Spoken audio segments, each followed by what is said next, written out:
Powered by Aura Greens. Sponsored by The Brainwaves. Co-sponsored by Mudgal Consultants and Retrend Collection.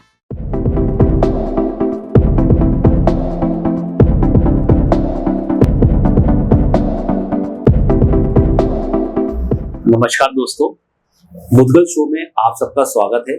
जैसा आप लोग जानते हैं कि हम निरंतर प्रयास कर रहे हैं कि किसी न किसी अच्छे व्यक्तित्व को अपने शो पर बुलाएं और उससे उसके ज्ञान के रूप में मार्गदर्शन लें और उसकी जो जर्नी है उसको आप लोगों तक पहुंचाएं।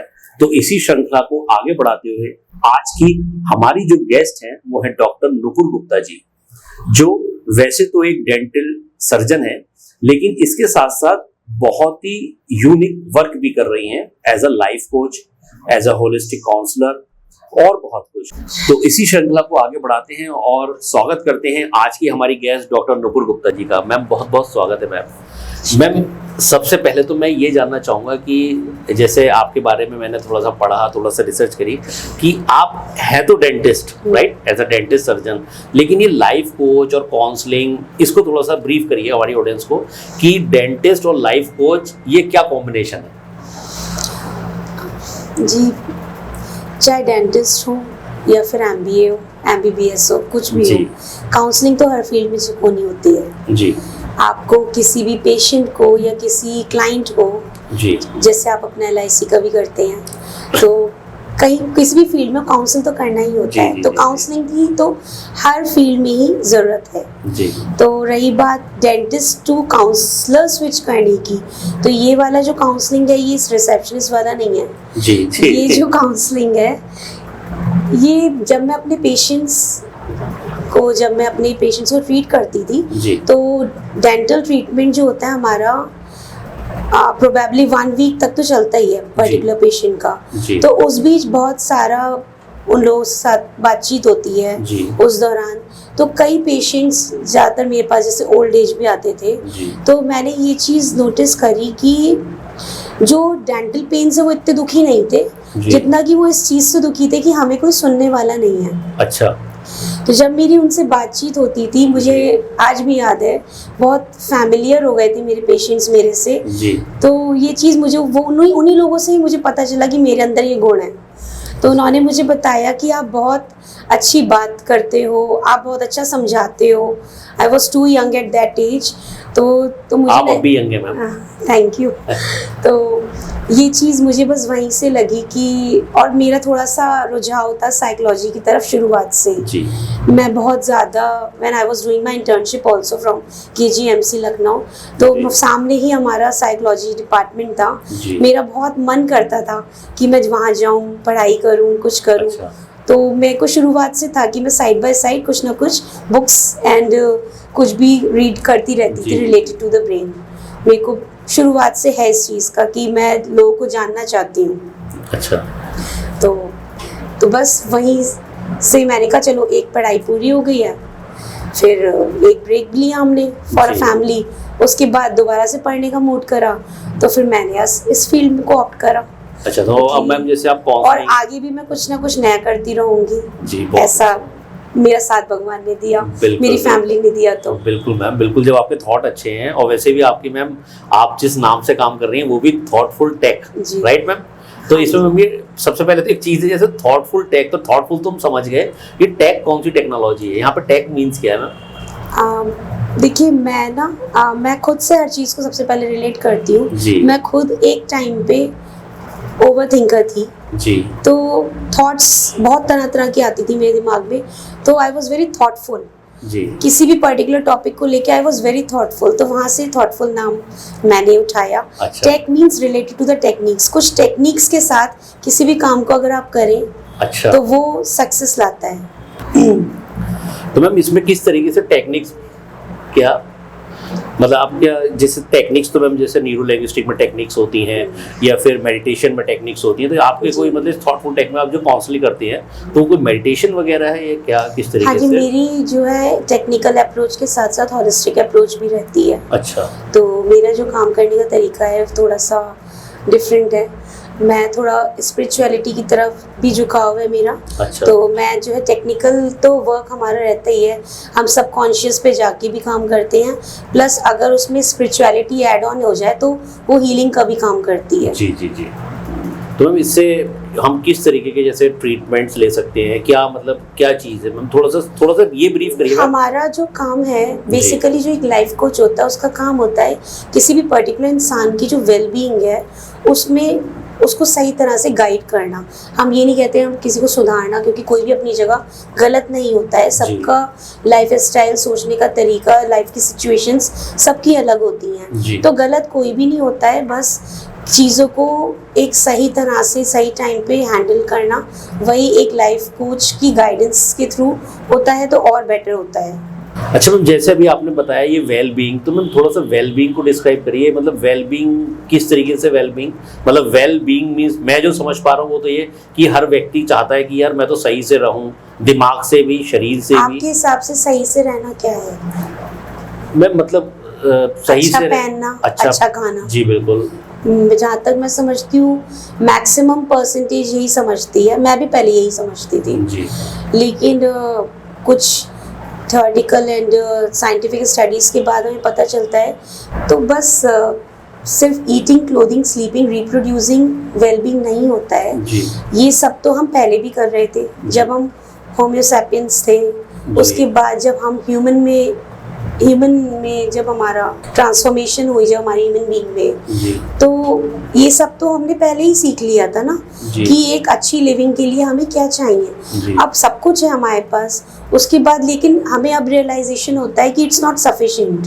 मतलब जब से सिविलाइजेशन आया, जब से एक ह्यूमन मतलब मंकी टू ह्यूमन तक का जो सिविलाइजेशंस के बाद अब हम इस दौर पे हैं कि अब ये सब कुछ सफिशिएंट नहीं है, ये तो हमें पीढ़ी दर पीढ़ी पहले हमारे एंसेस्टर्स हमें दे चुके हैं, बट अब क्या चाहिए, इतना इंडस्ट्रियल माहौल है मतलब इंडस्ट्रियल एरा है ये हमारा, इतनी ज़्यादा हमारे ऊपर टेंशन्स हैं, हमारा लाइफ स्टाइल इतना ज़्यादा चेंज हो चुका है इस तरह के माहौल में, तो हमें, आपको नहीं लगता कि हमें कुछ आध्यात्म से भी रिलेट करना चाहिए?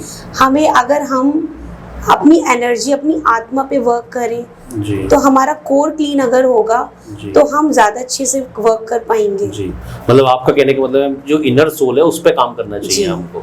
लेकिन मैम इनर सोल के लिए तो बहुत सारे हमारे सत्संग होते हैं, जैसे मेडिटेशंस होते हैं, बहुत सारे लोग अपना अपना करते हैं, तो मैम आप इसको कैसे कोरिलेट करेंगे कि भाई जो आपका थॉटफुल टेक है कि भाई जैसे कोई व्यक्ति है वो बहुत परेशान है या बहुत ज़्यादा थॉटफुल है, जैसा आपने बताया कि आप भी पहले ओवर थिंकिंग करती थी, फिर आपने अपने ऊपर काम करा, फिर करते करते आप उस लेवल पे आए हो कि भाई इस पे बहुत अच्छे से आप कर पा रहे हो। तो जैसे कोई पेशेंट आता है आपके पास, वो एक ओवर थिंकर है और वो ओवर इतनी ज़बरदस्त थिंकिंग करता है कि मतलब वो डूब ही जाता है ओवर थिंकिंग में, और वो निगेटिव भी ओवर थिंकिंग हो सकती है, पॉजिटिव भी हो सकती है, तो उसको आप किस तरीके से ट्रीट करते हो मैम? देखिए, जो ओवर थिंकिंग है ये अपने आप में एक बड़ी बीमारी भी हो सकती है, इसके थ्रू आप स्ट्रेस, एंजाइटी, डिप्रेशन, इन सब चीज़ों की भी शिकार हो सकते हैं। तो इसके लिए बहुत सारी चीज़ें बनी हैं, आप योगा भी कर सकते हैं, आप मेडिटेशन भी कर सकते हैं, आप एफर्मेशंस कर सकते हैं, एफर्मेशंस हैं, मैनिफेस्टेशंस हैं, तो बहुत तरह से हम काम कर सकते हैं। देखिए, टेक्निक्स तो जो है केस टू केस डिपेंड करती है ना, कि किसका क्या केस है, वो तो हम अकॉर्डिंगली ही बता पाएंगे। जी। अच्छा मैम, एक जो है आप मल्टीपल इंटेलिजेंस एनालिसिस रिपोर्ट भी करती हैं जी, राइट? तो मैम इसका थोड़ा सा, जैसे मतलब जो बच्चे हैं या फिर जो एडल्ट्स हैं, तो बच्चे जैसे सब्जेक्ट चूजिंग में है राइट, तो इसमें भी आप टेक्निकली साइंटिफिकली कुछ उन पे अप्रोच करते हैं? जी, जो हमारा ये डर्मेटोग्राफिक मल्टीपल इंटेलिजेंस टेस्ट है, इसके थ्रू हम इनबॉर्न्स का जो हमारा इनबॉर्न टैलेंट है, हम इस पे वर्क करते हैं। इसके थ्रू हम इस पे वर्क करते हैं कि उसकी क्या, हम इनबॉर्न टैलेंट के थ्रू कि उसका इन्ने टैलेंट बच्चे का क्या है, वो मतलब उसकी क्या पर्सनैलिटी है, आगे जाके उसको क्या करना चाहिए, मतलब किस कैरियर ऑप्शन में चूज करना चाहिए, ये सारी चीजें राइट मैम। इसके मतलब उसके लिए क्या आगे कौन सी फील्ड ज्यादा अच्छी रहेगी। जैसे एक टाइम पे कुछ पेरेंट्स भी एंड स्टूडेंट्स डायलेमा में होते हैं कि मुझे कौन सी स्ट्रीम चूज करनी चाहिए, कौन से सब्जेक्ट्स चूज करने चाहिए, इन सब के लिए बहुत हेल्पफुल होता है। और अगर आप छोटी एज में 6-7 ईयर्स में करा लें तो और अच्छा है। अभी क्या है, हम लोग जैसे लाइक टाइम वेस्ट भी करते हैं अपना और मनी भी वेस्ट करते हैं कि बेटा आज कैसियो ज्वाइन कर लो, आज डांस ज्वाइन कर लो, आज क्रिकेट ज्वाइन कर लो, आज आप कुछ ना कुछ न्यू बच्चे को कराने। हमारा रहता है कि बच्चा फ्री ना रहे, बच्चे के वेकेशंस आ गए या फ्री ना रहे, कुछ करा दो। घर में रहेगा तो हमारा दिमाग खराब करेगा। ये ज़्यादातर पेरेंट्स की सोच होती है, घर वालों की। लेकिन हमारा मानना है कि अगर जब आप इतना कुछ ऑलरेडी अपने बच्चे के लिए कर ही रहे हैं तो अगर आप एक टेस्ट कराने उसके बाद उसको उसी पे ही उसको और सुधारें, उसी को ही तराशें तो वो ज़्यादा अच्छा रहेगा। तो आपका वन टाइम इन्वेस्टमेंट भी होगा और आगे तक के लिए यूजफुल भी है आपके लिए। तो मैम जैसे आप ये काउंसिल ऑफ इंडिया की मेंबर भी हैं, तो मैम इसमें आप काउंसिल के द्वारा बच्चों पे काम करती हैं या फिर जो है उसको ये रिपोर्ट्स पहले करते हैं फिर उसको काउंसिल करते हैं? जैसे सामने वाले की चॉइस है वैसे वर्क कर सकते हैं। हमारा काम है हम बता देते हैं उन्हें जैसे उनकी रिक्वायरमेंट है, जैसा उन्हें ठीक लगे। वो सिर्फ काउंसलिंग चाहते हैं, वो चाहते हैं थेरेपीज और काउंसलिंग के थ्रू आप वर्क कीजिए तो हम वो भी कर सकते हैं। और वो चाहते हैं कि पहले रिपोर्ट हो जाए फिर उसके बाद आगे करें तो वो भी हो सकता है। जी। अच्छा मैम, आपके से अगर कोई मिलना चाहता है जैसे काउंसलिंग के रिगार्डिंग कोई बात करना चाहता है तो आप उसको मतलब जैसे मुझे पता चला कि आप खाली अपनी व्यस्तता के मारे ये खाली ऑनलाइन शेड्यूल ही लेती हैं, मतलब ऑफलाइन नहीं लेते अभी आप? नहीं, मेरा फिलहाल मैंने ऑफलाइन भी स्टार्ट कर दिया है। अच्छा। पहले मैं ऑनलाइन ज़्यादा प्रेफर करती थी। तो अभी ऑफलाइन भी स्टार्ट कर दिया है मैंने, बट वो अपॉइंटमेंट बेस्ड होता है। अच्छा। तो मैम इसमें किस तरीके के लोग, किस तरीके के पेशेंट्स आपसे बात कर सकते हैं कि जो उनको या ओवर थिंकर है या हर तरह का पेशेंट होता है जी। ओवर थिंकिंग तो सिर्फ एक छोटा सा पार्ट है, ये मैंने एक एग्जाम्पल आपको बताया है। अच्छा। क्योंकि मैम वैसे तो ना हर व्यक्ति मुझे तो लगता है ओवर थिंकिंग पे है ही, लेकिन जैसे कहते हैं कि मैम इस मैं आपको ऐसे कुछ पॉइंट्स बताती हूँ जी। आप जो है बस थम्स डाउन कीजिएगा जी। क्या आपने कभी किसी भी टॉपिक को लेके आपने कभी भी लाइक फॉर एग्जाम्पल आज आपको क्या पहनना है, कभी आपने इसके बारे में 1 मिनट से ज्यादा सोचा है? नहीं। सोचा है या नहीं? नहीं। अगर नहीं सोचा है तो आप थंब स्ट्रेट रखिएगा। अच्छा। और सोचा है तो थंब डाउन रखिएगा। अच्छा। जी। क्या आपने कभी सोचा है कि आज खाने में मुझे ये खाना है या नहीं खाना है, क्या बनवाऊं? सोचा है। अच्छा। डाउन। कभी आपने ये सोचा है कि छुट्टियाँ आ रही हैं, हमें कहाँ जाना चाहिए? क्या हमें बच्चों के साथ घर में ही टाइम स्पेंड करना चाहिए या आज इस बार कोई नई जगह घूम के आना चाहिए या फिर मुझे अपने दोस्तों के साथ रहना चाहिए? सोचा है। अच्छा। कभी आपने अपने लुक्स को लेके कभी सोचा है कि मैं वहाँ जा रहा हूँ, अरे मैं तो चप्पल में हूँ, पता नहीं मुझे पार्टी में जाना था, इन्विटेशन था, अगर मैं चप्पल में चला गया तो लोग पता नहीं मेरे बारे में क्या सोचेंगे? कभी सोचा है? सोचा है ना। कभी आपने सोचा है मेरे ऑफिस में सामने वाला आ रहा है, इसके सामने मुझे कैसे बैठना है, कैसे बोलना है?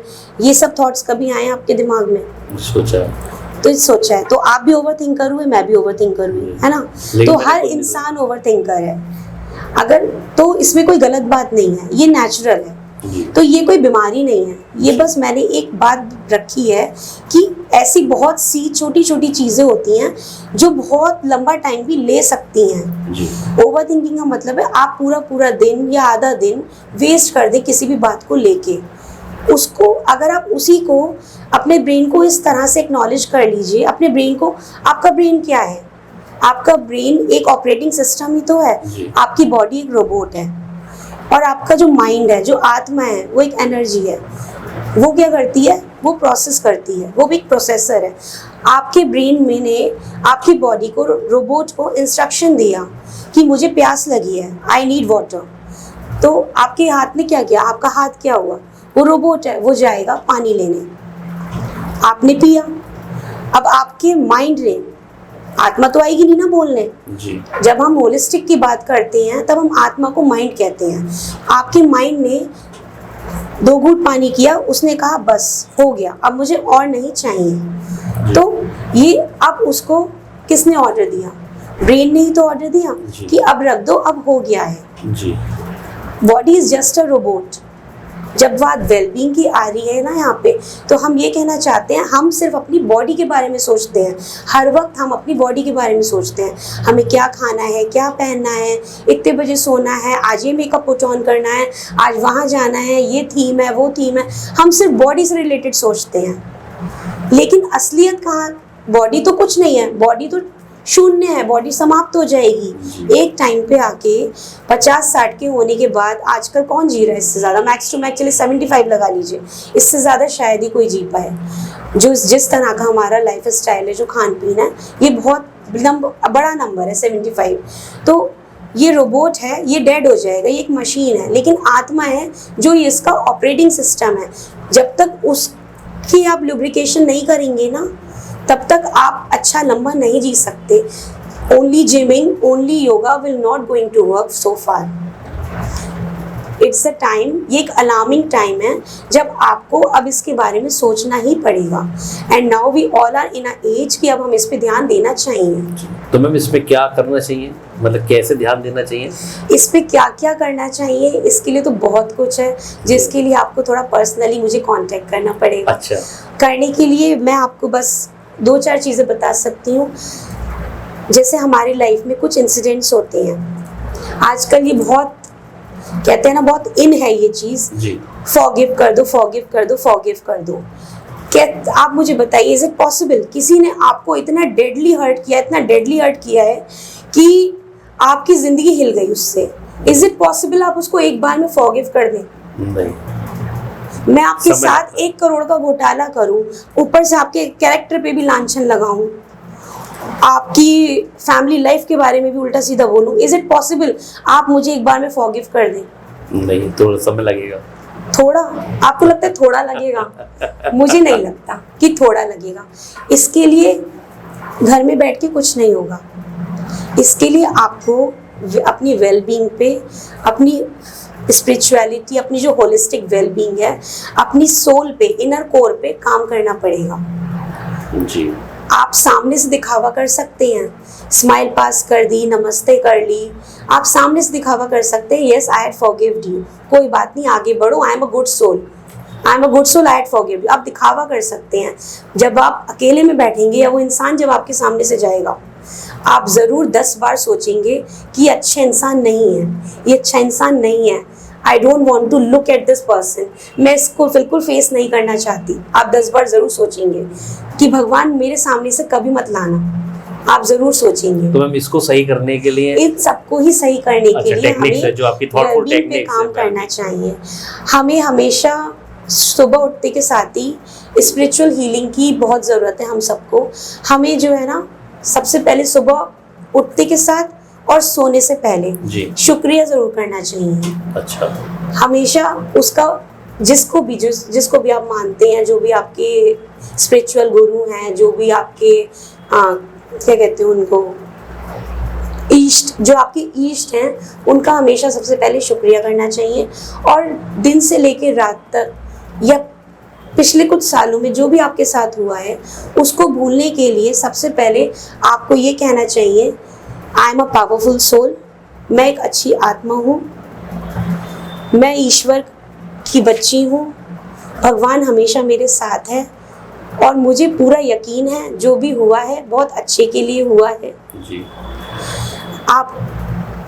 और आपको साथ ही साथ जिसने भी आपके साथ बुरा करा है उसके लिए भी 1-2 लाइन तो प्रे जरूर कर लेनी चाहिए कि थोड़ा उसका भी कल्याण हो जाए। उसका कैसे वाले कल्याण के लिए प्रे करना है? आपको कहना चाहिए, I forget, I release, I forget, I send the energy back।